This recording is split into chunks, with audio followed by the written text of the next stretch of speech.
Hello दोस्तों, star classes में आप सभी का स्वागत है। आज हम लोग जानेंगे कि लेंस की क्षमता क्या होता है, लेंस की क्षमता का मात्रक क्या होता है और दो से अधिक प्रकार के अगर लेंस दे दिया जाए तो उनका संयोजन हम किस प्रकार से करेंगे, यही सब हम अध्ययन करने वाले हैं। तो चलिए शुरू करते हैं कि लेंस की क्षमता क्या होता है। तो किसी लेंस की जो क्षमता होती है, पहले उसकी डिफिनेशन मैं लिखता हूं, फिर आप समझिएगा। किसी लेंस की क्षमता P, किसी लेंस की क्षमता P उस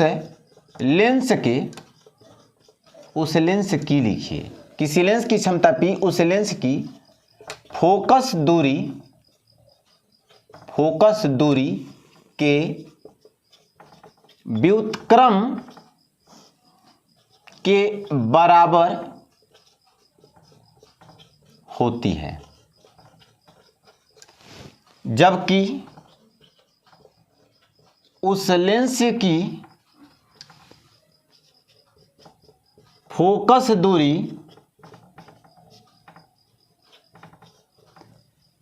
मीटर में मापी गई हो। यह बात आपको याद रखना है। किसी लेंस की जो क्षमता होती है, पावर ऑफ लेंस, वह उस लेंस की फोकस दूरी के व्युत्क्रम के बराबर होती है। किसी लेंस की क्षमता उस लेंस की फोकस दूरी के व्युत्क्रम के बराबर होती है, जबकि केस है, कंडीशन याद रखिएगा, तभी बराबर होती है जब उस लेंस की फोकस दूरी मीटर में मापी गई हो। ठीक है। फार्मूला क्या होगा लेंस की क्षमता का? P बराबर 1/f है। ये कब लगाएंगे फार्मूला? जब f क्या हो, मीटर में हो। और एक फार्मूला P बराबर लगाइएगा 100/f, जब f क्या हो, सेमी में हो।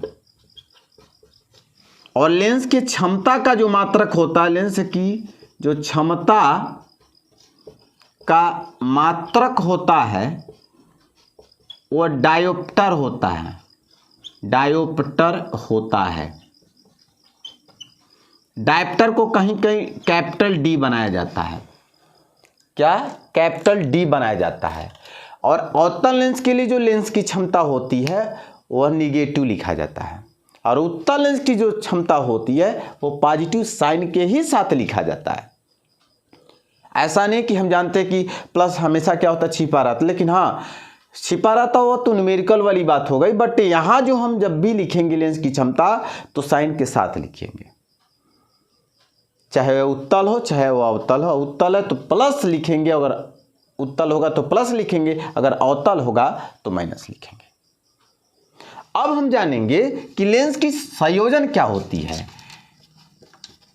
लेंस की संयोजन क्षमता हम पढ़ेंगे। संयोजन क्षमता, अगर हमारे पास एक से अधिक प्रकार के लेंस हो और उन लेंसों की क्षमताएं क्रमशः P1 एक का हो, दूसरे का P2 हो, तीसरे का मान ली P3 हो, डाट करके मान ली हमारे पास N है। अब इन लेंसों को अगर संयुक्त कर दिया जाए, एक दूसरे से संयुक्त कर दिया जाए, और उन संयोजन से बने जो लेंस होंगे उनकी क्षमता की अगर मैं बात करूं तो उनकी क्षमता आपको कुछ नहीं करना, सीधे क्या करना है, उस संयोजन की जो क्षमता होगी लेंस की वो P बराबर P1 plus P2 plus P3 plus dot Pn तक कर देंगे। अगर 2 लेंस रहेंगे तो बस यहीं तक लिखेंगे, 3 होंगे तो 3 तक बढ़ा लीजिएगा। अब क्वेश्चन में किस हिसाब से पूछा जाएगा उस हिसाब से आपको सेटिंग करना है। और रही बात इसकी प्रूफ की, तो इसकी प्रूफ अगर आप कहेंगे तो बता देंगे, जबकि यह बात जो सेकेंड ईयर की है, वहाँ जो 2 लेंसों की संयोजन की बात तो होती है। फिलहाल यहाँ बस हाई स्कूल में मैंने देखा था, जब साल में करा रहा था तो वहाँ मैंने देखा कि लेंस के संयोजन पे आधारित क्वेश्चन पूछा गया था। तो मैंने सोचा कि क्यों ना इसको बता दूं बच्चों को, ताकि दिक्कत ना हो। नहीं तो फिर दिक्कत भी हो सकता। कई जगहों पे क्वेश्चन ये पूछा गया था मैंने 20 का जो मॉडल पेपर कर रहा था, अंसाल में कर रहा था, शायद सेट 4 या 5 था जो अवतार पब्लिकेशन से प्रकाशित हुआ है, तो चौथे या 5वें में था, उनमें मैंने देखा था ये क्वेश्चन था। तो आई होप कि आपको इस बात समझ में आया होगा। अगर कहीं भी कोई भी डाउट है तो आप ज़रूर कमेंट बॉक्स में कमेंट करें। और एक बात और याद रखिए, अगर हम आपके लिए इतनी परिश्रम कर रहे हैं तो आपका ये फ़र्ज़ होता है कि आप इस वीडियो को लाइक, शेयर, सब्सक्राइब करें और साथ में बेल आइकन घंटी को भी प्रेस करें, ताकि जब भी मैं नया वीडियो डालूं तो उसकी नोटिफिकेशन आपको सबसे पहले मिले। तो चलते हैं एक नए टॉपिक के साथ, फिर अगले वीडियो में आपसे मिलेंगे। जय हिंद, जय भारत।